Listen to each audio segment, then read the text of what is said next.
नमस्कार, स्वागत है आपका डीबी लाइव ब्रेकिंग में। मैं हूं समीर आत्मज मिश्र और मेरे साथ हैं अमलेंदु उपाध्याय। पहलगाम हमले को आज 12 दिन हो गए हैं और अब तक पूरा देश सरकार से कार्रवाई की मांग कर रहा है और इस इंतजार में है कि क्या सख्त कार्रवाई की जाती है। जिस तरह के संकेत दिए गए अगले ही दिन सीसीएस की बैठक में, उसके बाद फिर से बैठकों का सिलसिला जारी रहा। तमाम बैठकें हुई, लेकिन बैठकों के बाद पहलगाम हमले पर किसी बड़ी कार्रवाई के संकेत अब तक दिखाई नहीं पड़ रहे हैं। कहा जा रहा है कि चुन चुन कर मारा जाएगा घटना के दोषियों को और जहां भी होंगे वहां से पकड़ कर लाया जाएगा, लेकिन अभी तक वो आतंकवादी भी नहीं पकड़ में आए हैं जिन्होंने इस पूरी घटना को अंजाम दिया है। देश भर में लगातार इसका विरोध हो रहा है, जगह जगह प्रदर्शन हो रहे हैं और मांग की जा रही है कि सरकार इस पर सख्त कार्रवाई करे। पूरा विपक्ष अपना समर्थन दे चुका है। कांग्रेस वर्किंग कमेटी की कल बैठक हुई और एक बार फिर इस बारे में प्रस्ताव पारित किया गया कि सरकार का समर्थन है, सरकार सख्त कदम उठाए और पूरा देश यही चाहता है, कांग्रेस पार्टी भी यही चाहती है। इस बारे में प्रस्ताव पारित किया गया और साथ ही जातिगत जनगणना जो अचानक इस पूरे घटनाक्रम के बीच में सरकार ने एक फैसला लिया है, उस पर भी कांग्रेस वर्किंग कमेटी में एक प्रस्ताव पारित किया गया। लेकिन इस पूरे चीज को देखते हुए, इस पूरे घटनाक्रम को लेकर जिस तरह से सरकार का रुख है, सरकार का रवैया है, उसकी आलोचना भी हो रही है कि सरकार न सिर्फ उसको वहां से ध्यान हटाए हुए है, बल्कि वो राजनीतिक अपने कार्यक्रमों में उलझी हुई है। राजनीतिक बयानबाजी पहलगाम के हमले को लेकर भी हो रही है और पूरा का पूरा सोशल मीडिया इस पर एक अलग ही नैरेटिव चला रहा है, लेकिन उसके खिलाफ कोई कार्रवाई भी नहीं की जा रही है। इस नैरेटिव का असर एक ही हुआ जिसको लेकर आज उत्तर प्रदेश के, पश्चिमी उत्तर प्रदेश में जबरदस्त हंगामा हो रहा है। हम बात कर रहे हैं उत्तर प्रदेश के मुजफ्फरनगर जिले की, जहां किसान नेता राकेश टिकैत के साथ कल एक दुर्व्यवहार हुआ। वहां पर एक कार्यक्रम में पहुंच रहे थे, वहां उनके साथ कुछ लोगों ने उनका विरोध किया। उस विरोध का परिणाम यह है कि आज एक बड़ी पंचायत हो रही है, महापंचायत हो रही है मुजफ्फरनगर में।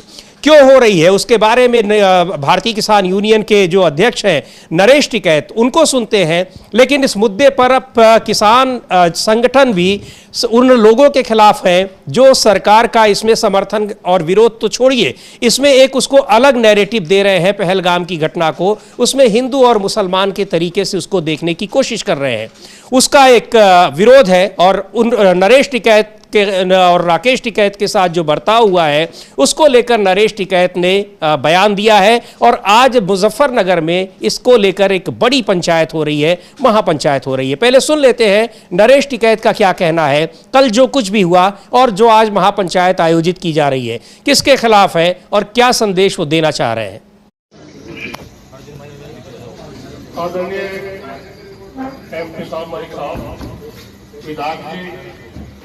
शास्त्री जी, जिला अध्यक्ष राकेश जी, शर्मा जी, वह सभी सम्मानित किसान भाइयों, आज ये अचानक ये घटना हुई,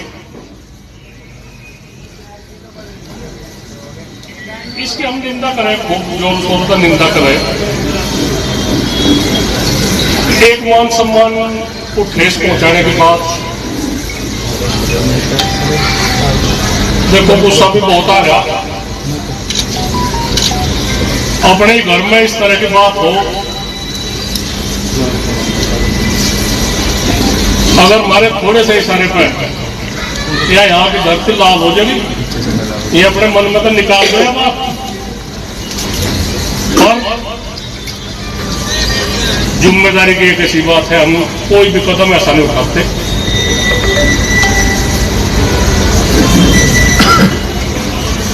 मान सम्मान की बात,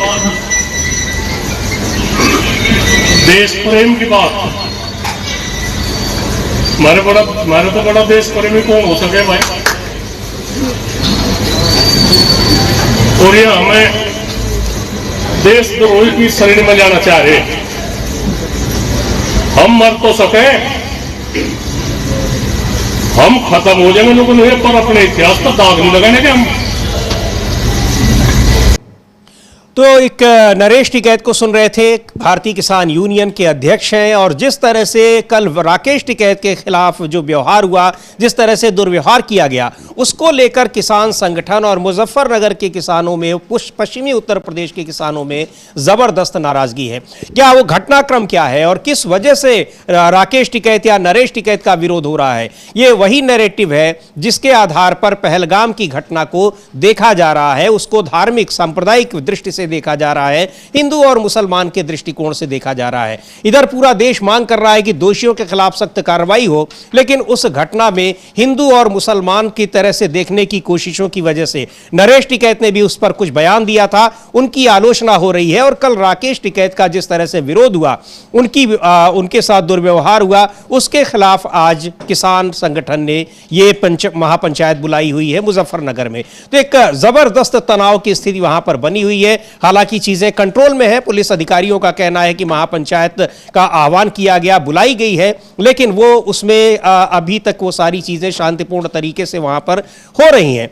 पर ये जो इसका राजनीतिक रूप से ये पूरा का पूरा बवाल मचा हुआ है, ये बहुत ही गंभीर है। एक तरफ तो मांग हो रही है कि सख्त कार्रवाई की जाए, और दूसरी तरफ उस पर राजनीति हो रही है। और राजनीति कौन कर रहा है? यह आरोप लग रहा है सत्तारूढ़ पार्टी पर, भारतीय जनता पार्टी पर। आरोप की वजह यह है कि पहलगाम घटना को लेकर उसके उन दोषियों के खिलाफ कार्रवाई क्या हो रही है, इस पर कोई जवाब नहीं आ रहा है। लेकिन जगह जगह राजनीतिक कार्यक्रम, चुनाव से जुड़े कार्यक्रम जरूर हो रहे हैं। हाँ, बिल्कुल समझिए, राजनीतिक कार्यक्रम जगह जगह हो रहे हैं और विपक्षियों पे कटाक्ष भी हो रहे हैं। खुद प्रधानमंत्री नरेंद्र मोदी ने कल जिस तरीके से कटाक्ष किए हैं विपक्ष को लेकर, और अडानी का एयरपोर्ट जो उसका जो पोर्ट है उसका उद्घाटन करते समय, और उनकी बात समझ में भी वहाँ लोगों को नहीं आई। फिर बोले कि जिसको संदेश पहुंचना था वहाँ पहुंच गया, चूंकि जो ट्रांसलेटर था उसको भी समझ में नहीं आया कि मोदी कहना क्या चाहते हैं। तो जब ट्रांसलेटर को समझ में नहीं आया मोदी कहना क्या चाहते हैं, तो मोदी जी बताएं कि वो कहना क्या चाहते थे, किसको क्या कहना चाहते थे, समझ में आया तो वो उनको समझ में नहीं आया। तो अब उसको लेकर जिस तरीके से भारतीय जनता पार्टी राजनीति कर रही है, और जो कल जो मुजफ्फरनगर में हुआ समीर जी, उसको लेकर काफ़ी ज़्यादा रोष लोगों में है। एक तो ये बताया गया कि साहब कोई हिंदू कोई मंच है वो निकाल रहा था, उसमें बीजेपी आरएसएस के लोग भी शामिल थे। राकेश टिकैत ने भी यही कहा है कि नए नए हिंदू बने हैं, ये थे इसमें। तो अब ये नए नए हिंदू बने हैं तो ये कौन हिंदुओं के ठेकेदार पैदा हो गए, ये भी सवाल है कि भाई अगर पहलगाम की घटना से कोई आहत है, पूरा देश आहत है, ये कौन से नए हिंदू पैदा हो गए जो अकेले यही आहत है? ये तो आहत पूरा देश है, और यही तो सवाल सरकार से किया जा रहा था, लोग कर रहे थे। आहत है तभी तो मांग की जा रही है कि दोषियों के खिलाफ कार्रवाई हो। पूरा देश साथ में है, सारे राजनीतिक दल साथ में है, लेकिन कार्रवाई नहीं हो रही है। और ये सवाल पूछना, ये एक तरह से उसको देखा जा रहा है कि वो देश के खिलाफ है। तो सरकार से सवाल तो पूछे जाते हैं, सरकार होती इसीलिए कि उससे सवाल पूछे जाए। अब सवाल पूछने पाकिस्तान थोड़ी जाएंगे, ना पाकिस्तान से सवाल पूछे जाएंगे। भाई पाकिस्तान का तो मालूम है कि हमला उसने कराया, तो जिसने हमला कराया उसके खिलाफ क्या कार्रवाई होगी, ये सवाल तो सरकार से पूछे जाएंगे। तो वही लोग पूछ रहे हैं। तो लेकिन कल जिस तरीके से राकेश टिकैत के साथ दुर्व्यवहार हुआ और उनकी पगड़ी उछाली गई, अब ये पगड़ी उछालना जो है बहुत बड़ा मुद्दा समीर जी बन गया है पश्चिमी उत्तर प्रदेश में। और नरेश टिकैत को हम लोगों ने सुना कहते हुए, वो कह रहे हैं कि हम अनुशासन में बंधे हुए लोग हैं, वरना ये जमीन लाल हो जाती। और ये निश्चित तौर पर समीर जी, अगर ये भारतीय जनता पार्टी से जुड़े हुए लोग इस तरीके की हरकतें करेंगे तो ये देश के अंदर एक गहरी तो पैदा करना चाहते हैं क्या? संभल के चलने की जिस समय आवश्यकता है, आप उस समय किस तरह की बातें कर रहे हैं? अब सोशल मीडिया में तमाम लोग पूछ रहे हैं कि भाई ये राकेश टिकैत की जो पगड़ी उछाली गई, ये धर्म पूछकर उछाली गई, ये जाति पूछकर उछाली गई। अब इस तरह की चीज़ें शुरू हो रही। तो यानी एक ऐसा मसला जिस पर पूरे देश को एकजुट होना चाहिए, और देश एकजुट खड़ा है, उस समय ये बीजेपी से जुड़े हुए लोग, अब बीजेपी से जुड़े हुए लोग हैं कि नहीं बीजेपी जाने, कहा है उनके बारे में यही जा रहा है कि बीजेपी से जुड़े हुए लोग हैं।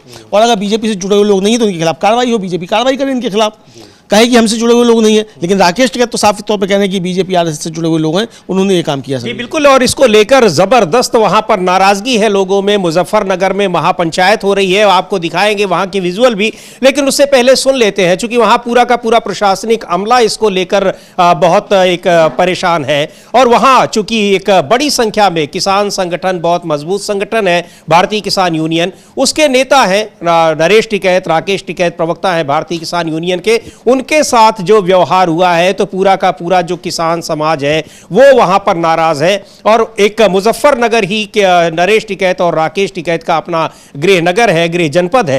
एक बार सुनते हैं वहां के जो एसपी सिटी है और उनका क्या कहना है, सत्यनारायण प्रजापति का, और उसको लेकर जबरदस्त वहां पर एक प्रशासनिक और एक तनाव दिखाई पड़ रहा है, वहां नाराजगी दिखाई पड़ रही है लोगों में, कल जो कुछ भी हुआ है राकेश टिकैत के साथ। तो सुनते हैं मुजफ्फर मुजफ्फरनगर के एसपी सिटी SN प्रजापति क्या कह रहे हैं। नगर में जो पहलगाम की घटना हुई उसके दृष्टिगत कुछ संगठनों द्वारा जन आक्रोश रैली निकालने का कार्यक्रम प्रस्तावित था। इसमें पर्याप्त पुलिस बल की तैनाती की गई है। जब जन आक्रोश रैली में किसान नेता राकेश टिकैत पहुंचे तो वहां पर मौजूद जो जन आक्रोश रैली में शामिल होने लोग आए थे, कुछ लोगों द्वारा उनका विरोध किया गया, उनकी हुटिंग की गई। वहां पे पर्याप्त पुलिस बल मौके पर मौजूद था। मौके पर पूरी तरह से शांति व्यवस्था कायम थी। जब लोगों द्वारा उनकी हुटिंग की गई तो वह स्वतः खुद ही वहां से मौके से चले गए। और इसके अलावा कुछ लोकल मीडिया ग्रुप्स में उन पे हमले की इस तरह की बात आई है। हमने पूरे फुटेज देखे हैं, वहाँ पे कैमरे भी लगे हैं, CCTV फुटेज का भी अवलोकन किया गया है। और जो आप मीडिया बंधुओं ने जब वहाँ पे कवरेज की है उन वीडियोज़ का भी अवलोकन किया है। उन पर किसी प्रकार का किसी ने कोई हमला नहीं किया है। भीड़ भाड़ और धक्का मुक्की हुई, उस बीच में उनकी एक जगह पे पगड़ी गिरते हुए भी फुटेज आ रही है, लेकिन इस चीज़ में कहीं उनके पे कोई हमला या मारपीट की बात अभी तक संज्ञान में नहीं आई है। और मौके पर पूर्ण रूप से शांति व्यवस्था कायम है। मेरी आप लोगों के माध्यम से अपील है कि इसमें किसी प्रकार की अफवाहें ना फैलाई जाए और जो मौके के एविडेंस है उसके अनुरूप ही इसको चलाया जाए। सर कोई अफवाह फैला तो मिला तो क्या कार्रवाई? अगर जनपद मुजफ्फरनगर में कोई भी शांति व्यवस्था खराब करने के लिए किसी प्रकार की अफवाह फैलाता है तो जो वैधानिक कार्रवाई होगी, नियमानुसार वो वैधानिक कार्रवाई उसके खिलाफ अमल में लाई जाएगी। तो ये थे मुजफ्फरनगर के इस एसपी सिटी SN प्रजापति और उन्होंने पूरी घटना का ब्यौरा दिया कि किस तरह से कल राकेश टिकैत के साथ वहां पर अभद्रता की गई और उसमें उन पर हमला करने की कोशिश की गई। हालांकि वो बता रहे हैं कि हमला नहीं हुआ है, केवल जो खींचतान थी या फिर वहां भीड़ भाड़ में उनकी पगड़ी उतर गई। लेकिन एक बहुत एक कह लीजिए कि सिंबॉलिक एक अपमान का प्रतीक है कि पगड़ी उछाल देना, पगड़ी गिर जाना, और उसी को लेकर वहां के किसानों में नाराजगी है कि उनके नेता की पगड़ी उछाल दी गई। उस विजुअल्स को भी देखेंगे जिसमें ये अभद्रता उनके साथ की गई और उसमें किस तरह से वहां पर जो भीड़ भाड़ में राकेश टिकैत पर हमला करने की कोशिश की जा रही है। ये विजुअल्स है और इन्हीं विजुअल्स में ये दिखाई पड़ रहा है कि किस तरह से राकेश टिकैत की पगड़ी गिरती है और ये एक वहां पर उस जगह के लिए, लोगों के लिए एक सम्मान का प्रतीक है कि पगड़ी वहां गिर जाना, पगड़ी उछाल देना, पगड़ी उनकी उतर जाए, ये एक अपमान का प्रतीक होता है,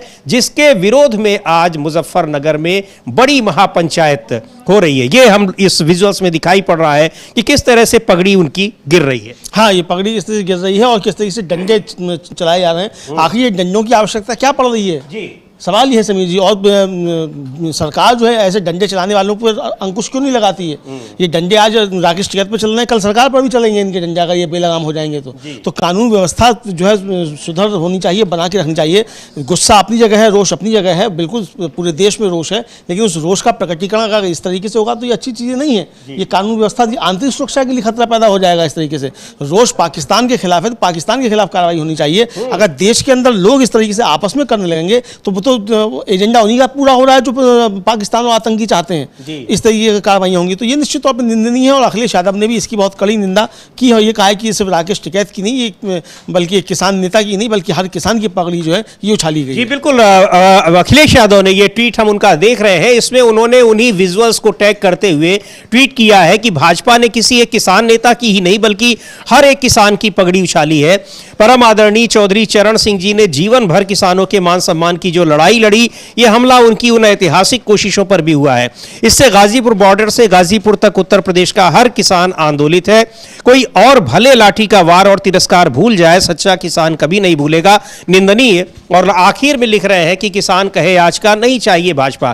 तो ये किसान आंदोलन के समय जिस तरह से राकेश टिकैत, नरेश टिकैत यानी जो भारतीय किसान यूनियन था वो किस तरह से सक्रिय था, और वहां भी अमलेंदु जी राकेश टिकैत के खिलाफ जो सरकार कार्रवाई करने की कोशिश कर रही थी, अचानक वहां पर जब बॉर्डर पर, गाजीपुर बॉर्डर पर हम लोगों ने देखा था कार्रवाई करने की कोशिश की, उसके बाद ही ये आंदोलन इतना बड़ा हुआ था। पहले ये आंदोलन ऐसा लग रहा था कि अब ये शायद खत्म हो जाए, समाप्त हो जाए, किसान संगठन वापस ले ले आंदोलन, लेकिन राकेश टिकैत के साथ जो वहां पर बर्ताव किया था प्रशासन ने, उसके बाद ही ये आंदोलन इतना बड़ा हो गया। बिल्कुल समीर जी, ये आंदोलन इतना बड़ा हो गया और वरना तो किसान आंदोलन उठ चुका था जी। और पूरे किसान संगठन जो थे बहुत सदमे में थे 26 जनवरी की घटना को लेकर, और ये समझा जा रहा था कि अब ये आंदोलन खत्म। लेकिन जिस तरीके से बीजेपी के नेताओं ने वहां पहुंचकर जो किया और राकेश टिकैत के साथ जो बर्ताव हुआ, उसके बाद जो राकेश टिकैत के आंसू निकले, उन आंसुओं ने जो थी पूरी सरकार बहा दी, और इतनी सरकार बहा दी कि प्रधानमंत्री की तपस्या जो थी वो भंग हो गई और प्रधानमंत्री को कहना पड़ा कि मेरी तपस्या में कमी रह गई थी, वो काले कानून जो थे वो सरकार को वापस लेने पड़े। तो आज भी समीर जी ये जो हो रहा है और जो कल जो किया गया राकेश टिकैत के साथ, क्या बीजेपी से जुड़े लोगों ने फिर ये राकेश टिकैत की नहीं बीजेपी की पगड़ी उछाल दी है? ये सवाल उठ रहा है कि इसका नुकसान बीजेपी को किस तरीके से होगा, ये अब देखना पड़ेगा। क्योंकि ये पगड़ी जो है राकेश टिकैत की नहीं उछली है, इसको लेकर विपक्ष के तमाम लोग कह रहे हैं, आम लोग जो उस पर लिख रहे हैं कि हर किसान की जो है वो पगड़ी उछाली गई है। मैं देख रहा हूँ सोशल मीडिया पर तमाम दलों से जुड़े हुए लोग जो हैं वो वीडियो जारी करके कह रहे हैं कि ये जो है वो सिर्फ राकेश टिकैत की पगड़ी नहीं उछाली गई है, ये हर किसान की पगड़ी उछाली गई है। और यही बात अखिलेश यादव ने भी कही है। जी बिल्कुल अमलेंदु जी, चूंकि भारतीय किसान यूनियन जो है राजनीतिक संगठन है नहीं, वो किसानों का संगठन है, लेकिन राजनीतिक पकड़ उसकी कितनी मजबूत है ये सबको पता है। और वहां पर जिस तरह से बीजेपी ने तमाम कोशिशें की, हालांकि उसको लाभ हुआ वहां पर, लेकिन बावजूद इसके वहां के भारतीय किसान यूनियन की ताकत को कम करके आंकने की कोशिश वो नहीं कर पाई। यानी उसको एक मजबूत संगठन है, केवल पश्चिमी उत्तर प्रदेश में ही नहीं बल्कि उसका प्रभाव पूरे देश भर में है, और उत्तर प्रदेश में तो खासकर पूरे राज्य में है ही, इसके अलावा हरियाणा और पंजाब में भी। हालांकि किसानों के और भी बहुत से संगठन हैं, लेकिन भारतीय किसान यूनियन की जो अहमियत है और एक तरह से वो किसानों के संगठनों को लीड करने वाला है, चूंकि उसकी लीगेसी भी है। चौधरी महेंद्र सिंह टिकैत, इनके राकेश टिकैत और नरेश टिकैत के पिता थे, एक बड़ा किसान आंदोलन उन्होंने तैयार किया था और यह संगठन तैयार किया था, तो उसका अपना एक प्रभाव है। और इसलिए इस परिवार की किसानों के बीच में एक अलग अहमियत है, इज्जत है, और इस बार उस इज्जत को एक तरह से चुनौती देने की कोशिश की गई है। अब ये चाहे जानबूझकर किया गया हो, चाहे गलती से हो गया हो, चाहे उस भीड़ भाड़ में धक्का मुक्की में हो गया हो, लेकिन पगड़ी उछाल देना ये अपने आप में बहुत बड़ा एक प्रतीक है। और उसको लेकर आज महापंचायत हो रही है मुजफ्फरनगर में। तो इस समय जबरदस्त वहां पर एक तनाव देखने को मिल रहा है, नाराजगी देखने को मिल रही है। एक तरफ नाराजगी पहलगाम हमले के आतंकियों को अब तक कोई सजा ना दे पाना, और दूसरी ओर इस तरह से किसान नेताओं के साथ दुर्व्यवहार करना, और जिसके लिए आरोप लग रहे हैं कि ये भारतीय जनता पार्टी के लोग थे। हालांकि उसमें भारतीय जनता पार्टी का सीधे तौर पर कोई लेना देना नहीं है, लेकिन ये माना जा रहा है कि जो कार्यक्रम हो रहा था वो भारतीय जनता पार्टी के लोग भी उसमें शामिल थे, और राकेश टिकैत के साथ जो दुर्व्यवहार किया गया है उसमें भी वो लोग शामिल थे। जी बिल्कुल, यही कहा जा रहा है कि जो राकेश टिकैत के साथ दुर्व्यवहार हुआ उसमें बीजेपी से संबंधित लोग थे, और राकेश टिकैत ने भी समझिए यही कहा है कि इसमें बीजेपी से जुड़े हुए लोग थे। उनका भी कहना, उनकी राकेश टिकैत की भी हम लोग बाइट सुन लेंगे कि राकेश टिकैत क्या कह रहे हैं, और राकेश टिकैत का भी साफ तौर पर कहना है कि बीजेपी से जुड़े हुए लोग थे।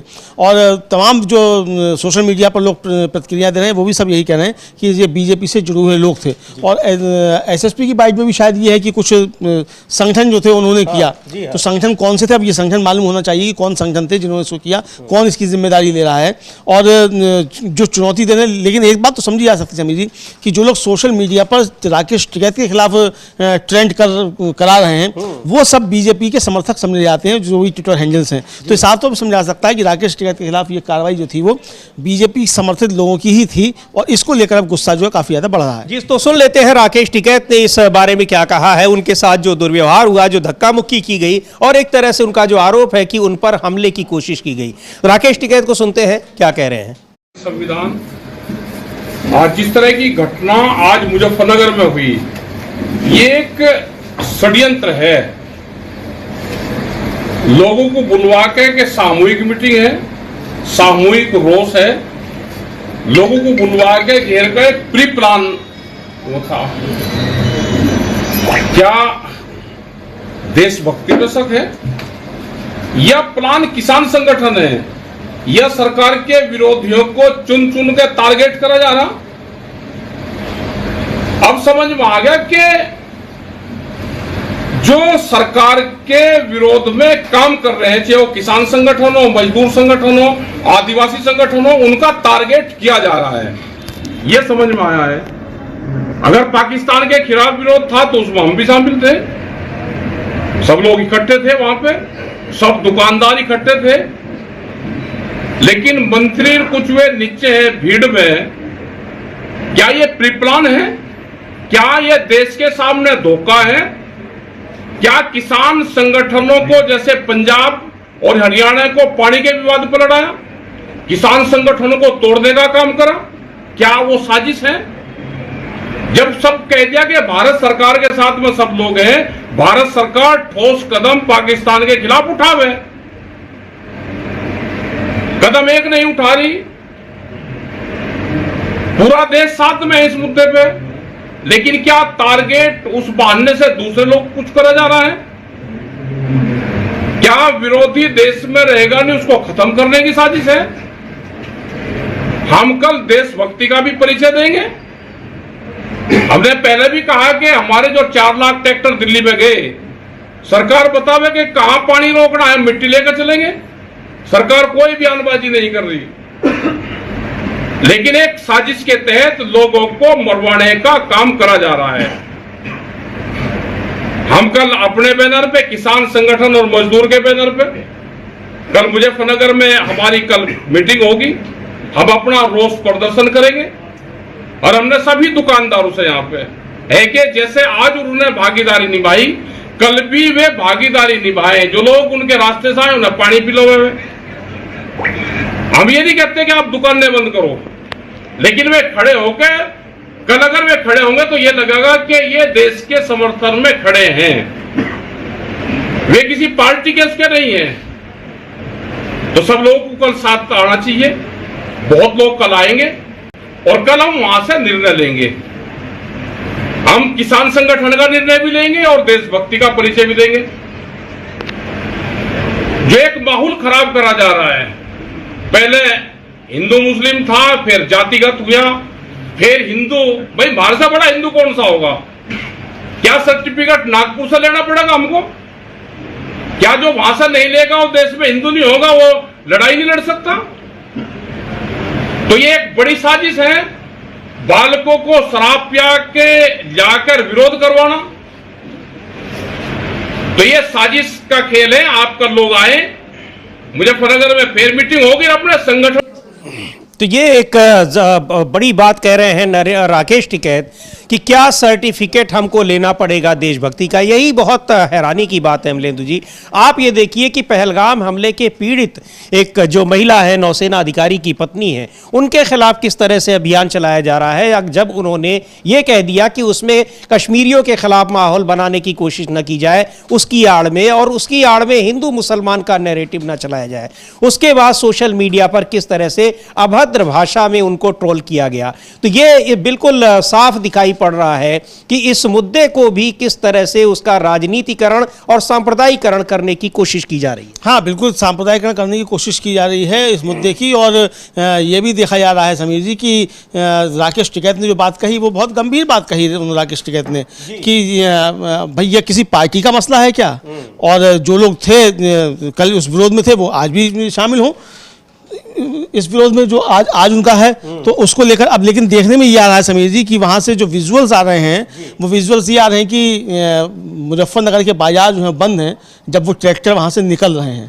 वो विजुअल अभी आए हैं, थोड़े से हम अपनी टीम से कहेंगे अगर हो तो वो उसको दिखा भी सकते हैं कि कैसे वहाँ के बाजार बंद हैं। तो अब ये राकेश टिकैत के समर्थन में है या किसके समर्थन में है ये हमें नहीं मालूम, लेकिन बाजार वहाँ के बंद हैं और वहाँ से ट्रैक्टर मार्च वहाँ से निकल रहे हैं, यानी किसान महापंचायत में पहुँच रहे हैं। आज 10 बजे का समय था और शायद किसान पंचायत शुरू हो गई होगी, वहाँ से भी कुछ विजुअल आएंगे तो हम वो भी दिखाएंगे कि वहाँ से क्या क्या विजुअल आ रहे हैं। लेकिन ये साफ तौर पर देखा जा सकता है कि ये मामला बड़ा बन गया है और ये एक तरह से कहा जाए कि जिन लोगों ने भी ये किया उन्होंने एक तरह से कहा जाए बीजेपी का बहुत बड़ा नुकसान कर दिया। और बीजेपी का नुकसान हो या ना हो, लेकिन देश का जो है उसके साथ तो नुकसान किया गया कि ये संदेश ये गया कि देश में लोग जो है वो बटे हुए हैं। तो ये संदेश नहीं जाना चाहिए किसी भी तरीके से कि देश के अंदर कोई बंटवारा है। और जैसा आपने कहा कि वो हिमांशी नरवाल हैं, उनकी पत्नी जो विजय नरवाल शायद नाम उनका जो शहीद हुए, उनके नौसेना अधिकारी थे, और उनकी पत्नी ने बेचारी ने एक सीधी सीधी बात कही और कि भाई इसको हिंदू मुसलमान से या कश्मीर और बाकी उससे मत देखिए, क्योंकि वहाँ कश्मीरियों ने मदद भी की,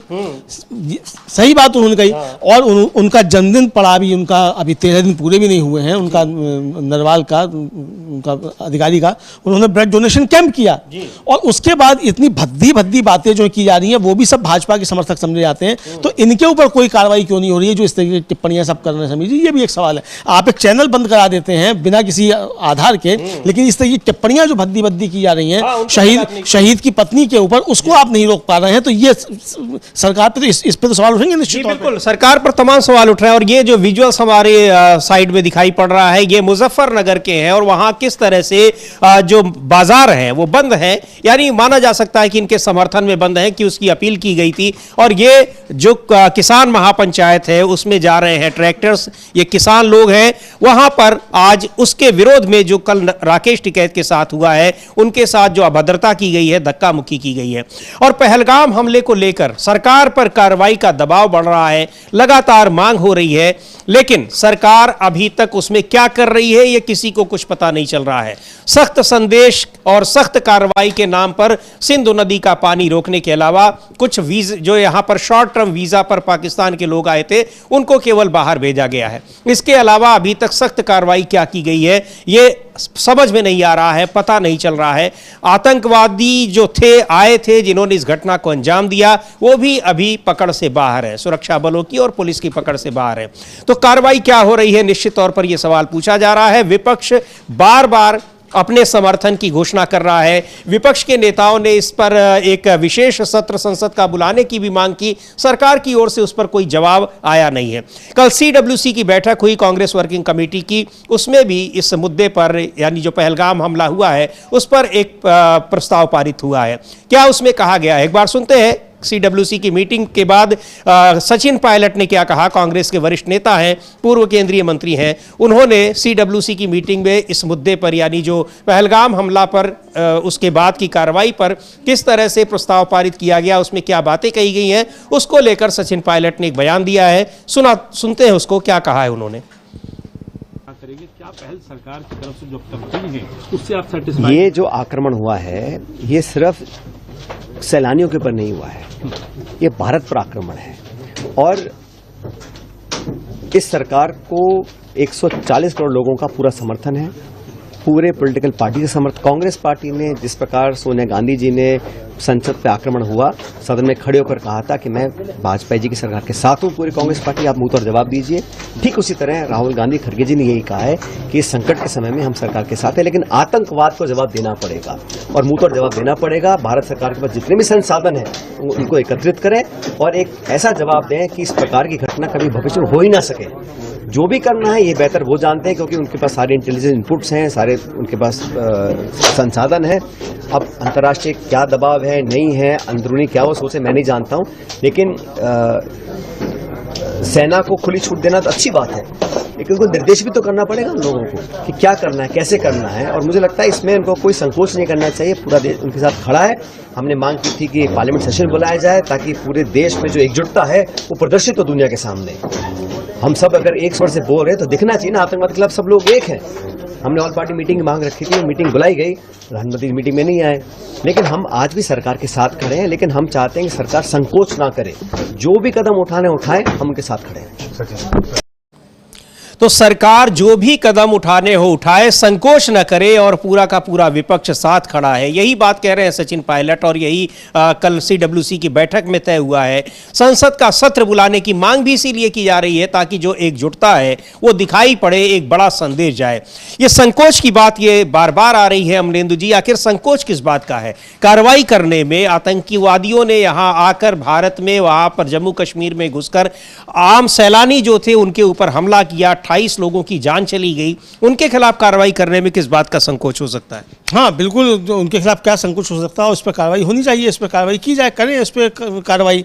और यही कह रहा है कि जब पूरा विपक्ष साथ में खड़ा है, राहुल गांधी ने उस दिन प्रेस कॉन्फ्रेंस की, उस दिन भी उन्होंने कहा कि हमने सरकार को कह दिया है, मल्लिकार्जुन खड़गे कह चुके हैं कि हमने सरकार को कह दिया, सरकार को कार्रवाई करनी चाहिए, प्रधानमंत्री को सर्वदलीय बैठक में आना चाहिए था, नहीं आए तो उस पर सवाल हैं, जाहिर सी बात है उस पर सवाल होंगे, लेकिन कार्रवाई करने पर तो कोई नहीं रोका है। सबने कहा है कार्रवाई कीजिए, पूरा विपक्ष साथ में खड़ा हुआ है, तो कार्रवाई होनी चाहिए। तो इसको लेकर सवाल उठ रहे हैं निश्चित तौर पे। और कल भी जो CWC की बैठक हुई उसमें जो प्रस्ताव पारित हुए उनमें भी समीर जी ये प्रस्ताव है कि इस पर सरकार को जो है कार्रवाई करनी चाहिए। जी बिल्कुल, इस पर CWC में भी ये प्रस्ताव पारित हुआ है कि कार्रवाई करनी चाहिए। CWC की बैठक में कांग्रेस के नेता भूपेश बघेल भी थे, उनको भी सुनते हैं क्या कहा है उन्होंने। लेकिन ये सवाल भी उठ रहा है कि विपक्ष का इतना पुराना जो एजेंडा था, जो विपक्ष का एक घोषणा पत्र में शामिल महत्वपूर्ण वादा था, पहलगाम की घटना के बाद जब कार्रवाई की मांग की जा रही है, उस दौरान सरकार ने विपक्ष के उस मांग पर इतना बड़ा फैसला ले लिया। हम बात कर रहे हैं जातिगत जनगणना की, जो अचानक तमाम बैठकों के बाद, CCS और CCPA की बैठकों के बाद सरकार ने फैसला किया कि वो जातिगत जनगणना कराएंगे। इस टाइमिंग पर सवाल उठ रहे हैं और मांग की जा रही है कि सबसे पहले जरूरी चीज यह है कि पहलगाम की घटना के दोषियों को सजा दिलाई जाए। और इसका भी अगर घोषणा हो ही गई है जातिगत जनगणना की, तो उसकी टाइमलाइन बताई जाए और क्या उसको लेकर योजना है सरकार की, क्योंकि वो इतना आसान नहीं है। अचानक आपने एक दिन घोषणा कर दी, उसके लिए आपके पास बजट कितना है, उसके लिए क्या प्रावधान किए गए हैं, ये तमाम मांग की गई है। ये बताने की सरकार से पूछा जा रहा है, सवाल पूछे जा रहे हैं। सुनते हैं क्या कहा CWC की बैठक में भूपेश बघेल ने, उनको भी सुन लेते हैं। देश में लगातार घटनाक्रम बहुत तेजी से बदल रहा है और उसमें जिस प्रकार से पहलगाम की जो घटना है वो पूरे देश को और दुनिया को झकझोर दिया है।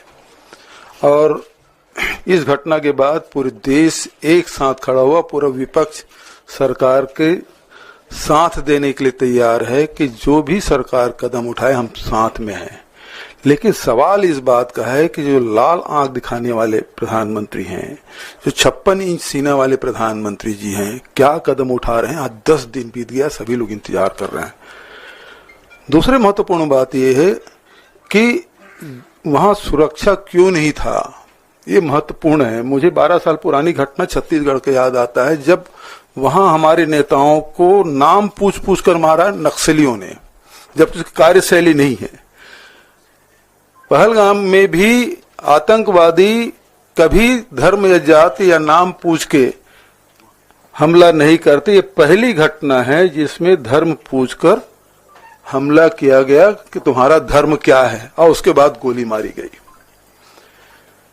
तो चाहे वो झीरम घाटी की बात हो, चाहे पहलगाम की घटना हो, दोनों में आतंक फैलाना उद्देश्य ही नहीं था, बल्कि एक बहुत गहरे प्रभाव पड़े सामाजिक स्तर पर, ये उनका षड्यंत्र रहा है। लेकिन हिंदुस्तान की जनता एक साथ है। सवाल इस बात का है कि सरकार क्या निर्णय लेती है, आगे क्या कार्रवाई करती है, ये सबसे महत्वपूर्ण बात। दूसरा, इस समय जो जाति जनगणना की बात राहुल जी हमेशा से कहते रहे, चाहे उदयपुर सम्मेलन की बात हो, चाहे रायपुर महाधिवेशन की बात हो, चाहे 2019 और 2024 के लोकसभा चुनाव में कास्ट सेंसस को हम लोगों ने प्रमुखता से रखा। लेकिन इस समय अचानक सरकार ये निर्णय लेगी, ये चौंकाने वाला निर्णय था।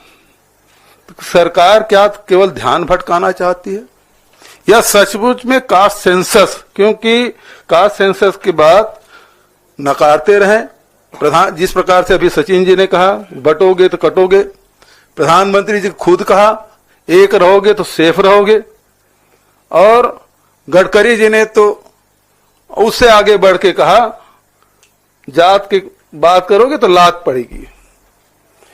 ये उनके विचार हैं, जो टॉप लीडर है उनके, और अचानक वो यू टर्न लिए हैं। तो ये किसी के गले नहीं उतर रहा है कि ये आखिर किस दबाव में फैसला लिया गया है। लेकिन फैसला लिया है, राहुल जी लगातार अभियान चलाते रहे, तो निश्चित रूप से ये कांग्रेस पार्टी के और हमारे नेता राहुल जी की जीत के रूप में देखते हैं। लेकिन उनका हर्ष यही नहीं होना चाहिए इस फैसले का, जैसे कि महिला आरक्षण का हुआ। कास्ट सेंसस में केवल आप एक कॉलम जाति का लिख देंगे, उससे समस्या का समाधान नहीं होगा, और ये हमारी मांग भी नहीं है। हमारी मांग तो ये है कि प्रति जो घर है और उसमें प्रति व्यक्ति और उसके शैक्षणिक, सामाजिक, आर्थिक, राजनीतिक उसकी स्थिति क्या है, इस बात का आकलन होना चाहिए प्रत्येक व्यक्ति का। और 50% जो केफ है वो हटना चाहिए, तभी तो सही मायने में हिंदुस्तान के, जो राहुल जी कहते हैं एक्सरे होना चाहिए, तो सही मायने में एक्सरे तभी होगा जब हम प्रत्येक व्यक्ति बारे में जानकारी हो और उसके बाद हिसाब से जो देश का जो धन है, राज्यों का जो धन है, वो सही दिशा में लगे, ताकि जो समानता की जो बात है, सामाजिक न्याय की बात है, वो पूरी हो सके। बहुत तो अचानक ये जो फैसला किया गया जातिगत जनगणना का, वो क्यों किया गया, और उसको लेकर सवाल उठ रहे हैं कि ये सिर्फ ध्यान भटकाने के लिए किया गया है। सरकार के पास उसकी कोई व्यापक योजना नहीं है कि उसको कैसे कराया जाएगा, किस तरह से उसको कराया जाएगा और उसकी टाइमलाइन क्या होगी, यानी कब तक वो शुरू होगा और कब पूरा होगा। ये सारे सवाल हैं, लेकिन इनके बीच जो सबसे बड़ी मांग है सभी पार्टियों की, वो यही है कि पहलगाम हमले के दोषियों के खिलाफ कार्रवाई क्या हो रही है।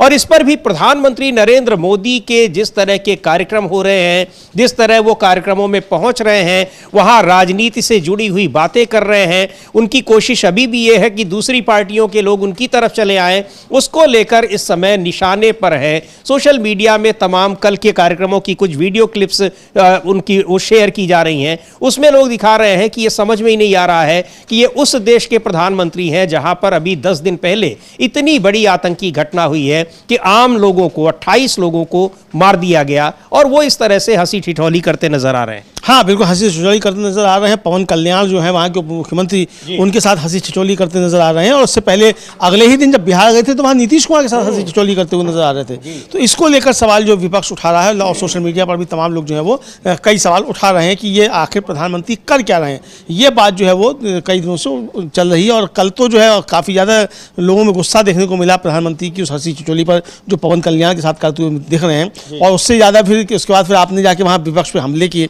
तो यानी आप अभी भी जो है अपनी जो तुच्छ राजनीति है, चुनावी राजनीति, आप उससे बाहर नहीं निकल पा रहे हैं, जबकि देश के सामने एक संकट बड़ा है। पूरा विपक्ष कह रहा है, लोग भी आक्रोशित हैं, वो भी कह रहे हैं कि संकट बड़ा है, लेकिन प्रधानमंत्री जो है वो शायद निश्चिंत दिखाई पड़ते हैं या नहीं पड़ते हैं, हमें नहीं मालूम, लेकिन संदेश इसका गलत जा रहा है। इस तरीके की चीज़ें जो हो रही हैं। जी बिल्कुल, और कहा जा रहा है कि भाई 10-12 दिन बीत गए हैं, अब तक सरकार ने क्या किया है वो बताया जाए। और चूंकि इतनी बड़ी घटना हुई है, आम लोगों की जान गई है, पर्यटकों की जान गई है, और वहां सुरक्षा की व्यवस्था भी नहीं थी। बहुत सारे सवाल सुरक्षा को लेकर तो खड़े हो ही रहे हैं, लेकिन इस घटना के बाद कार्रवाई भी नहीं हो रही है। यह सबसे ज्यादा हैरानी की बात है, जिससे पूरे देश में लोग परेशान हैं। और इस बीच सरकार लाती है कास्ट सेंसस की बात करती है, जिसका अब तक वो विरोध करती रही है। एक बार सुनते हैं कांग्रेस के नेता प्रमोद तिवारी इस कास्ट सेंसस को लेकर, यानी जातिगत जनगणना की जो घोषणा की है केंद्र सरकार ने, उसको लेकर उन्होंने क्या कहा है।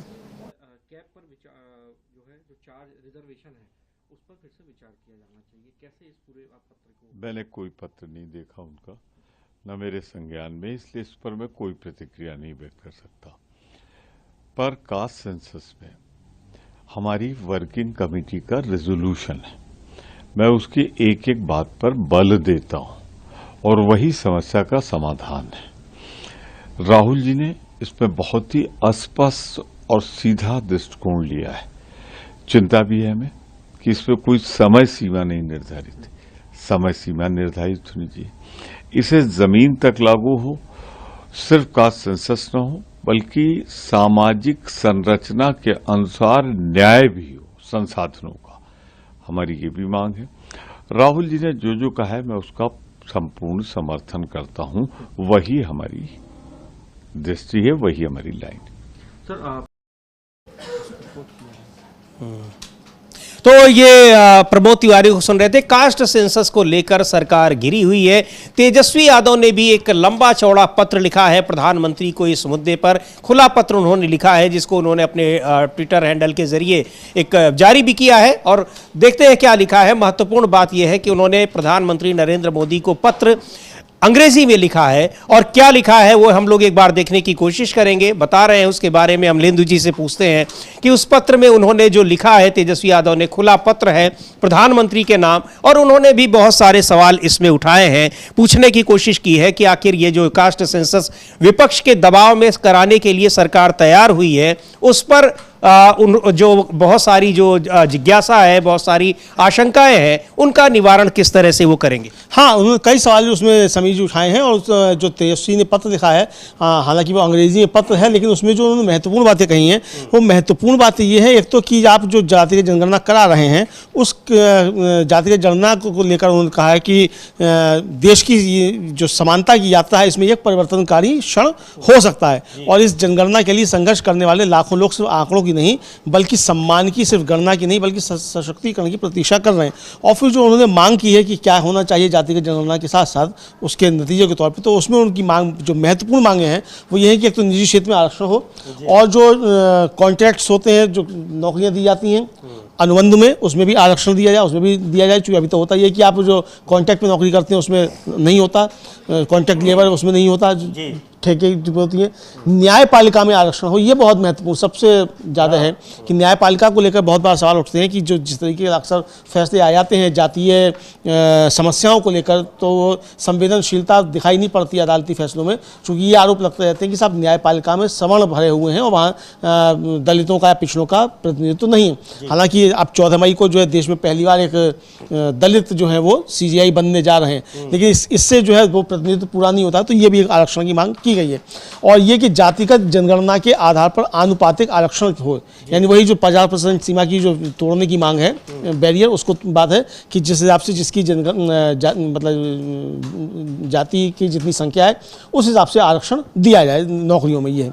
और जो मंडल आयोग की सिफारिशें लंबित हैं उनको जो है वो लागू किया जाए, ये खास बातें इन्होंने कही हैं तेजस्वी यादव ने अपने पत्र में। लंबा पत्र है, अंग्रेजी में पत्र है, उसकी पूरी चर्चा यहाँ नहीं की जा सकती समीर जी, लेकिन इसको लेकर मनोज झा जो उनके सांसद हैं RJD के, उन्होंने अपनी बात रखी है। तो मनोज झा को सुनते हैं। और तेजस्वी यादव ने ये पत्र प्रधानमंत्री को लिखे हैं और जाहिर सी बात है कि जो अचानक ये फैसला लिया है विपक्ष के दबाव में, जिसको भारतीय जनता पार्टी के लोग एक मास्टर स्ट्रोक बता रहे हैं, लेकिन ये कहा जा रहा है कि ये जल्दबाजी में लिया फैसला है और इसका वजह यही है इसके पीछे कि तमाम जो ज़रूरी मुद्दे हैं, खासकर पहलगाम को लेकर जिस तरह से सरकार पर कार्रवाई का दबाव बढ़ रहा है, उससे ध्यान भटकाने के लिए किया गया है। तो सुनते हैं जो RJD के नेता हैं मनोज यादव, सांसद हैं मनोज झा, वो क्या कह रहे हैं इस मुद्दे पर। और लगातार विपक्ष के तमाम नेताओं की ओर से आशंकाएं जताई जा रही हैं। अखिलेश यादव ने भी इस पर बयान दिया है, लेकिन अभी सुनते हैं मनोज झा को कि क्या कहा है उन्होंने कास्ट सेंसस को लेकर और किस तरह की आशंकाएं विपक्ष को हैं कि वो इस जल्दबाजी में फैसला तो ले आई है, उसने स्वीकार किया है कास्ट सेंसस की मांग को जो विपक्ष की रही है, लेकिन करेगी कैसे, लागू कैसे होगा, ये एक बड़ा सवाल है। और वो बताए सरकार की कैसे उसके पास क्या प्लानिंग है, क्या रोड मैप है उसको लागू करने का। देश अलग नहीं सोच रहा है, पूरा देश एक स्वर में बोल रहा है और पूरा देश आहत भी है। और जब देश आहत होता है ना, तो पॉलिटिकल पार्टी का मसला नहीं है कि सरकार विपक्ष, सबने एक स्वर में अपनी बात रखी है। हालांकि उस ऑल पार्टी मीटिंग में माननीय प्रधानमंत्री जी मौजूद नहीं थे। ये तो अव्वल पहली बात हुई। दूसरी, ये जो जातिगत जनगणना का निर्णय हुआ है, इसके लिए अरसे से मांग थी। मंडल कमीशन की जब रिपोर्ट आई उसी समय से ये चर्चा थी कि 31 के आंकड़ों पे हुआ है, हमें समकालीन वैज्ञानिक आंकड़े चाहिए। फिर लालू जी, मुलायम सिंह जी, शरद यादव जी, तेजस्वी जी जब सरकार में यहाँ थे, उसके पूर्व भी, और राहुल जी भी हाल के वर्षों में। तो ये समेकित प्रयास बहुजन आबादी का है, उन सरोकारों का है, उसकी जीत है और इस जीत को सेलिब्रेट नहीं करना है। जैसा नेता प्रतिपक्ष ने कहा भी है कि ये एक पहला चरण है, उसके बाद बहुत सारी चीजें, द्वार खुलने चाहिए, आरक्षण का दायरा बढ़ना चाहिए, निजी क्षेत्र में आरक्षण का प्रोविजन होना चाहिए, क्योंकि निजी उस तरह से निजी नहीं होता। और इवन पार्लियामेंट और स्टेट असेंबली की सीट में भी रीडिस्ट्रीब्यूशन करके इन वर्गों का प्रतिनिधित्व समुचित होना चाहिए। तो मनोज झा है कि ये अभी बता रहे हैं कि पहला एक फैसला है, ऐसा नहीं कि ये बहुत सेलिब्रेट करने की बात है, अभी बहुत सारे पेश हैं, बहुत सारे इश्यूज हैं इसको आगे लागू करने में। तो जातिगत जनगणना का फैसला ज़रूर किया है सरकार ने, ध्यान भटकाने की भी कोशिश की है, लेकिन वो भी ये फैसला भी सवालों के घेरे में है, बहुत सारे सवाल लगातार उठ रहे हैं। और इस बीच एक बड़ी खबर ये भी है कि आज मणिपुर को लेकर, जिस पर पिछले 2 साल से सरकार से सवाल पूछे जा रहे हैं, सरकार खामोश रहती है, पार्लियामेंट तक में भी उस पर कुछ बयान नहीं देते हैं। प्रधानमंत्री से पूछा जाता है कि 2 साल से वहां पर अशांति बनी हुई है, उस पर कुछ तो कहिए। हालांकि बाद में काफी दिनों के बाद वहां पर मुख्यमंत्री ने इस्तीफा दिया, राष्ट्रपति शासन अब लागू हुआ है, लेकिन उस घटना को जब से वहां से हिंसा शुरू हुई है, आज 2 साल उसके पूरे हो गए हैं। वहां पर मैतेई और कुकी समुदाय के जो आदिवासी समुदाय हैं, उनके बीच में जो संघर्ष पिछले चल रहा है, आज उसके 2 साल पूरे हो गए हैं। जबरदस्त सुरक्षा इंतजाम किए गए हैं और वहां राष्ट्रपति शासन लागू होने के बावजूद वायलेंस रुका नहीं है और मांग की जा रही है एक बार फिर कि वहां पर सरकार बनाई जाए, चुनी हुई सरकार रहनी चाहिए। भले ही वहां के मुख्यमंत्री ने इस्तीफा दिया है, लेकिन वहां दूसरे मुख्यमंत्री को मौका दिया जाए, दूसरी पार्टियों को दिया जाए, और नहीं तो फिर वहां नए सिरे से चुनाव कराए जाए। हाँ, बिल्कुल नए सिरे से चुनाव कराए जाए। इसको लेकर वहाँ के विधायकों ने पत्र भी लिखा, 21 विधायकों ने पत्र लिखा, जिसमें बीजेपी के विधायक भी कुछ शामिल हैं और एनपीपी के विधायक शामिल हैं, कई विधायक उसमें शामिल हैं। तो ये पत्र लिखा। अच्छा, एक करेक्शन करना था समीर जी, कि हमने कहा कि पहले जो है वो दलित सीआई, पहले नहीं बल्कि दूसरे होंगे, क्योंकि पहले जी राधाकृष्णन बन चुके हैं।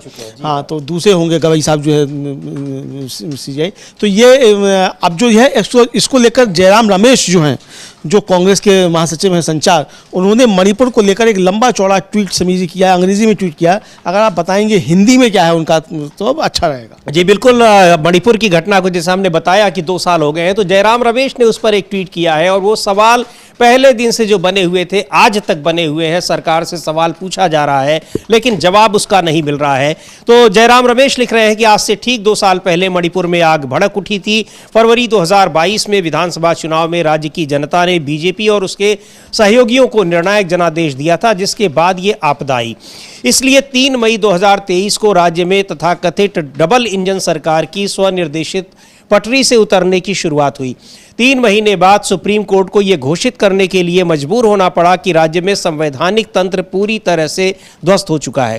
राज्य विधानसभा में कांग्रेस द्वारा अविश्वास प्रस्ताव पेश किए जाने के बाद मोदी सरकार ने सीएम को इस्तीफा देने के लिए मजबूर किया और आखिरकार 13 फरवरी 2025 को राष्ट्रपति शासन लागू कर दिया गया। लोगों द्वारा खुद इसकी मांग किए जाने के 20 महीने बाद मणिपुर की पीड़ा और जारी है, राजनीतिक खेल खेले जा रहे हैं, कोई सार्थक सुलह प्रक्रिया नहीं चल रही है। 60,000 से ज्यादा आंतरिक रूप से विस्थापित लोग बहुत तनाव की स्थिति में राहत शिविरों में रह रहे हैं। सबसे महत्वपूर्ण बात यह है कि प्रधानमंत्री मणिपुर से लगातार बचते और किनारा करते नजर आ रहे हैं। उन्होंने राज्य के किसी भी व्यक्ति से मुलाकात नहीं की है। वो पूरी दुनिया में घूमे हैं, लेकिन उन्हें इस संकटग्रस्त राज्य का दौरा करने और वहां के लोगों से संपर्क करने के लिए न तो समय मिला है, न ही इच्छा और संवेदनशीलता है। केंद्रीय गृह मंत्री, जिन्हें प्रधानमंत्री ने मणिपुर का प्रबंधन आउटसोर्स किया है, एक बड़ी विफलता साबित हुए हैं। मणिपुर इससे बेहतर का हकदार है। मणिपुर के लोग प्रधानमंत्री के इम्फाल आने और खूबसूरत राज्य का दौरा करने तथा लोगों को सांत्वना देने का इंतजार कर रहे हैं, कम से कम उस सीमा तक तो जहां तक वो ऐसा करने में सक्षम है। ये मांग तब से चल रही है। प्रधानमंत्री से मणिपुर के बारे में बयान देने की मांग हुई, प्रधानमंत्री संसद में बयान दें, इसके लिए उनके खिलाफ अविश्वास प्रस्ताव लाया गया पिछले संसद में, लोकसभा में, जबकि ये पता था कि अविश्वास प्रस्ताव गिर जाएगा, लेकिन प्रधानमंत्री ने मणिपुर को लेकर कुछ नहीं बोला। और अभी पिछले दिनों जब संसद में बजट सत्र चल रहा था, तो अचानक वहां पर 2 बजे 2:30 बजे रात मणिपुर पर चर्चा हुई। चर्चा इसलिए हुई क्योंकि मणिपुर में अभी कुछ दिन पहले जो राष्ट्रपति शासन लगाया गया था उसको मंजूरी लेनी थी। तो मणिपुर को लेकर इस तरह की संवेदनहीनता के आरोप लगातार सरकार पर लग रहे हैं और सबसे बड़ी बात यह कि प्रधानमंत्री पर लग रहे हैं। बिल्कुल उसी तरह जैसे इस समय यह पूछा जा रहा है कि इतनी बड़ी घटना हुई पहलगाम में जम्मू कश्मीर के, उस पर क्या कार्रवाई की गई, और कार्रवाई नहीं हुई, लेकिन प्रधानमंत्री इस तरह से जगह जगह कार्यक्रमों में जा रहे हैं, राजनीतिक कार्यक्रमों में जा रहे हैं, चुनाव से जुड़े कार्यक्रमों में जा रहे हैं, और वहां पता ही नहीं लग रहा है कि उनके देश में इतनी बड़ी घटना हो चुकी है। हाँ बिल्कुल पता ही नहीं चल रहा है। मतलब प्रधानमंत्री के इसको लेकर सवाल तो उठ ही रहे हैं समीर जी। और सबसे ज़्यादा बड़ी बात यह है कि जो ट्रोल आर्मी है वो जिस तरीके से माहौल देश का ख़राब करने की कोशिश कर रही है, और ये जो मुख्य धारा का मीडिया कहा जा रहा है ये भी जो है जिस तरीके से माहौल ख़राब करने की कोशिश कर रहा है। और शुरू में तो उसने बहुत ही ज़्यादा कोशिशें की, हिंदू मुसलमान करने का जो इतने कोशिश किया गया, उसके बाद जब सारी बातें सामने आई और वहाँ से लोगों के सोशल मीडिया पर तमाम जो थे वीडियोज़ आना शुरू हुए, जो घटना के भुक्तभोगी थे और चश्मदीद गवाह थे उनके जब बयान आना शुरू हुए, तब जाकर इस मीडिया पर थोड़ी सी रोक लग पाई है समीर जी। वरना इन्होंने तो पूरा जहर घोल दिया था। मतलब पाकिस्तान के मंसूबे और आतंकियों के मंसूबे पूरे करने में इस मीडिया ने कोई कसर नहीं छोड़ी थी, ये इसको पूरा करने पर तुले हुए थे। और आज भी जब सरकार की तरफ से गाइडलाइन आई हुई है कि भाई आप युद्ध से संबंधित कोई लाइव रिपोर्टिंग नहीं करेंगे किसी भी तरीके की, तो क्यों बताया जा रहा है, दिखाया जा रहा है कि साहब कहाँ जो थे हवाई जहाज हमारे उतरे, और क्यों बताया जा रहा है कि कहाँ कितने बंकर बने हुए हैं, ये सब भी उस गाइडलाइन के अंतर्गत आता है। तो इस पर भी कार्रवाई होनी चाहिए। आप चैनल तो बंद कर, यूट्यूब चैनल तो आप बंद कर देते हैं बिना किसी आधार के, लेकिन इन पर कोई कार्रवाई नहीं हो रही है, तो ये बहुत गंभीर बात है। इसको यूट्यूब चैनल बंद कर देते हैं, वहां के नेताओं के, वहां के क्रिकेट खिलाड़ियों के सोशल मीडिया अकाउंट बंद हो जाते हैं, प्रधानमंत्री, पाकिस्तान के प्रधानमंत्री शहबाज शरीफ का यूट्यूब चैनल यहां पर उसको ब्लॉक कर दिया जाता है। ये सारे कार्रवाइयां हो रही हैं। इन कार्रवाइयों से क्या होगा? क्या वो आतंकवादी पकड़ लिए जाएंगे? उनके खिलाफ कठोर कार्रवाई हो पाएगी? ये सवाल लोग पूछ रहे हैं और बड़े हैरान हैं इन कार्रवाइयों को देखकर। दूसरी ओर जिस तरह से यहां पर भारत के मीडिया संस्थानों में पाकिस्तान के एक्सपर्ट्स को बुलाकर भारत के खिलाफ जहर उगलवाया जा रहा है, वो भी बहुत हैरान करने वाली बात है कि वहां के लोगों के तो सोशल मीडिया अकाउंट बंद किए जा रहे हैं, यूट्यूब चैनल बंद किए जा रहे हैं, लेकिन यहां के जो मेन स्ट्रीम मीडिया है वहां पर पाकिस्तान के लोग आकर भारत के खिलाफ इस तरह की बयानबाजी कर रहे हैं। तो इस पूरे मुद्दे पर बहुत ही लोगों में जबरदस्त गुस्सा है, कार्रवाई की मांग हो रही है, लेकिन सरकार जो कुछ कर रही है वो उनका उससे और भी ज्यादा ये जो उनकी नाराजगी है, उनका गुस्सा है, बढ़ता जा रहा है। हाँ, काफ़ी गुस्सा लोगों का बढ़ता जा रहा है। और जिस तरीके से सभी छोटी छोटी घटनाओं को लेकर जो है वो सांप्रदायिक रंग देने की कोशिशें हो रही हैं, इसको लेकर भी बहुत सारे सवाल उठ रहे हैं। और कई गंभीर बातें जो है इस तरह की हो रही हैं। और ये समय, फिर कहना चाहेंगे कि ये समय किसी भी तरीके से विभाजन का, अपनी रेखाएं चौड़ी करने का नहीं है।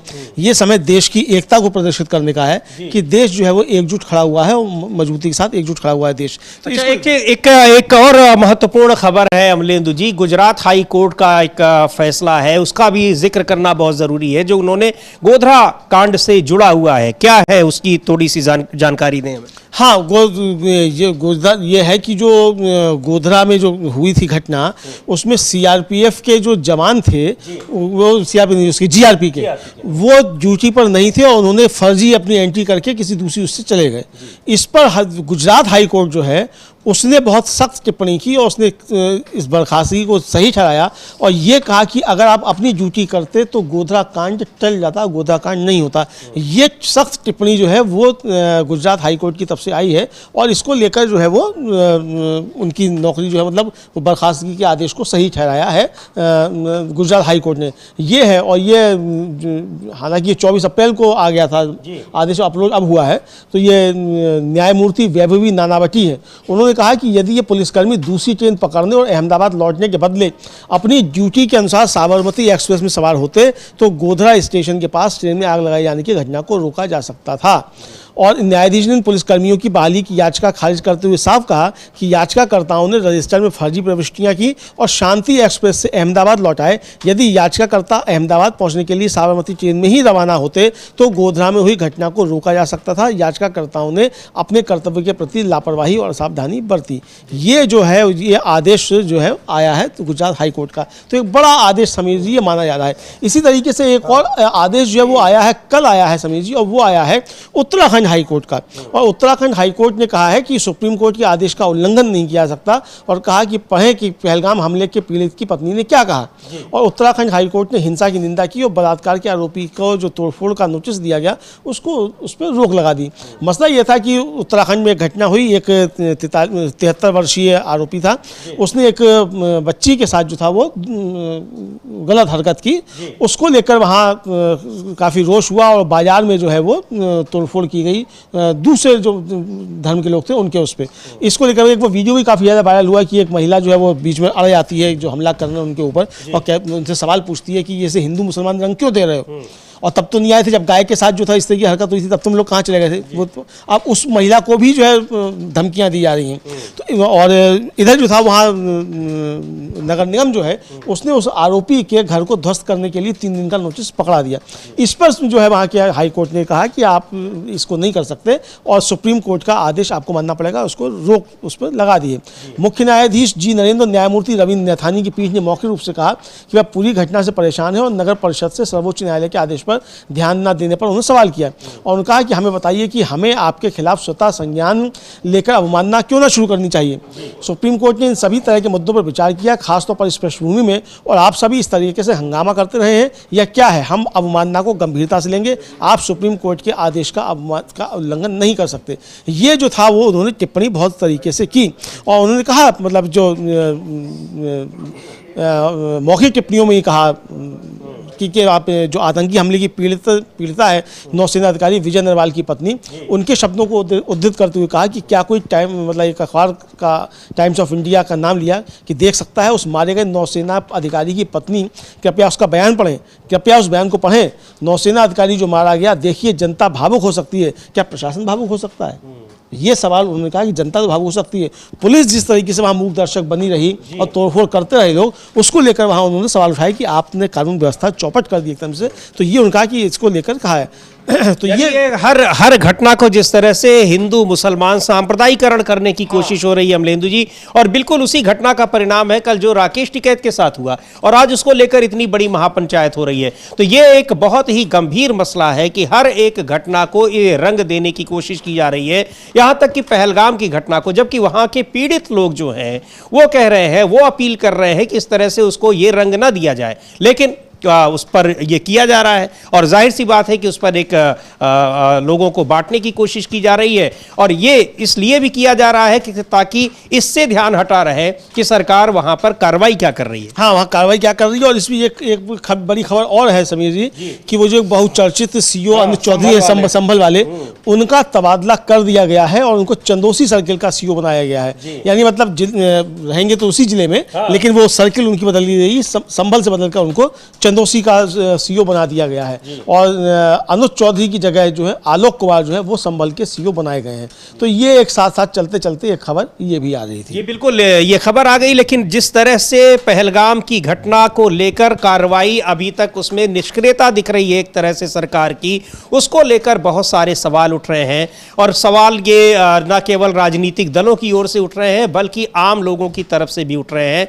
लगातार ये मांग की जा रही है कि आखिर सरकार कर क्या रही है। हालांकि तमाम जगहों पर खबरों में ये चीजें चल रही हैं कि पाकिस्तान को ये हो गया है, पाकिस्तान के साथ व्यापार बंद हो गया, सिंधु नदी का पानी रोक दिया गया, लेकिन ये सवाल पूछा जा रहा है कि 10 दिन तो हो गए सिंधु नदी का पानी रोकने की घोषणा के भी, कितना परेशान हो गया, आतंकी पकड़े में आए या नहीं आए और कितने आतंकियों को नुकसान हो गया, ये बताया जाए। बहुत बड़ा सवाल है। जाहिर सी बात है कि इन सारे फैसलों से सीधे तौर पर किसी भी आतंकवादी को कोई नुकसान नहीं हुआ है, कोई भी आतंकवादी पकड़ा नहीं गया है और यह भी एक तरह से जुमला साबित होता दिख रहा है कि आतंकवादियों की कमर टूट गई है, चुन चुन कर मारा जा रहा है। लोग इंतजार में है कि आखिर कब चुना जाएगा उनको, कहां है जो अभी तक पकड़ में नहीं आ रहे। हाँ बिल्कुल, कहाँ पकड़ में नहीं आ रहे हैं। और जब देश साथ में खड़ा हुआ है तो फिर वो संदेश भी जाना चाहिए और इसीलिए कांग्रेस ने मांग की है, पूरे विपक्ष ने मिलकर मांग की है कि संसद का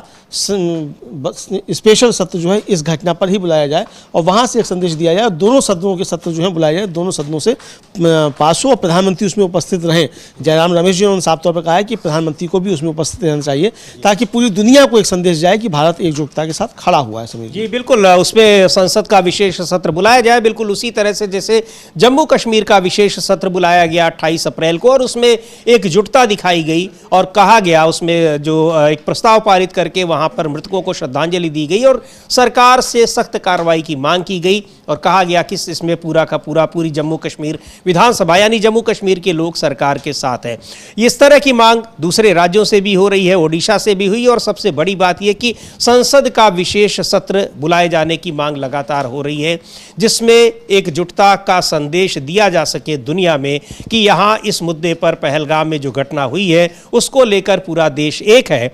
न सिर्फ उस मुद्दे पर पीड़ितों के साथ बल्कि कार्रवाई के लिए सरकार के साथ पूरी तरह से खड़ा नजर आ रहा है। लेकिन सरकार की ओर से अभी तक उस एकजुटता के जो जवाब में कोई ऐसी बात नहीं कही गई है, बल्कि उसके विरोध में ही तमाम राजनीतिक बयानबाजियां सरकार में जिम्मेदार लोगों की तरफ से भी की जा रही हैं। हाँ, बिल्कुल जिम्मेदार लोगों की तरफ से बातें की जा रही हैं और हर चीज़ को हिंदू मुसलमान और फला पाकिस्तानी है, फला दल पाकिस्तानी है, ये सब जो शुरू हुआ है इससे पाकिस्तान का ही एजेंडा हल होता हुआ दिखाई पड़ता है, भारत का एजेंडा हल होता हुआ दिखाई नहीं पड़ता। तो गंभीरता जो है वो राजनीतिक दलों को दिखानी पड़ेगी, समझिए ये भी इस समय की आवश्यकता है। जी बिल्कुल, गंभीरता दिखानी पड़ेगी और ये मांग लगातार हो रही है कि कब कार्रवाई होगी, सख्त कार्रवाई होगी। और इधर बीच इस मुद्दे को जिस तरह से सांप्रदायिक रंग देने की कोशिश हो रही है उसका प्रतिवाद हो रहा है। उसी का नतीजा है आज मुजफ्फरनगर में जो भारतीय किसान यूनियन की महापंचायत हो रही है। राकेश टिकैत के खिलाफ जो कल हमला हुआ या हमले की कोशिश की गई, उन पर उनके साथ धक्का मुक्की की गई, उसके विरोध में एक बड़ी पंचायत का आयोजन किया जा रहा है। और इधर CWC की बैठक में कांग्रेस पार्टी ने एक बार फिर पहलगाम हमले के दोषियों पर कार्रवाई करने की मांग की है और सरकार के साथ एकजुटता दिखाई है कि इस मुद्दे पर जो भी कार्रवाई होगी उसमें पूरा का पूरा विपक्ष कांग्रेस पार्टी सरकार के साथ है। अब कार्रवाई कब होती है ये देखने वाली बात है, लगातार इसी बात का इंतजार हो रहा है। रहेगी हमारी नज़र इन सारी खबरों पर। आप बने रहिए DB लाइव के साथ, हमारे तमाम जो नियमित कार्यक्रम हैं उनके साथ। इस कार्यक्रम को अब यहीं समाप्त करते हैं। मुझे और अमलेंदु उपाध्याय को दीजिए अनुमति। नमस्कार।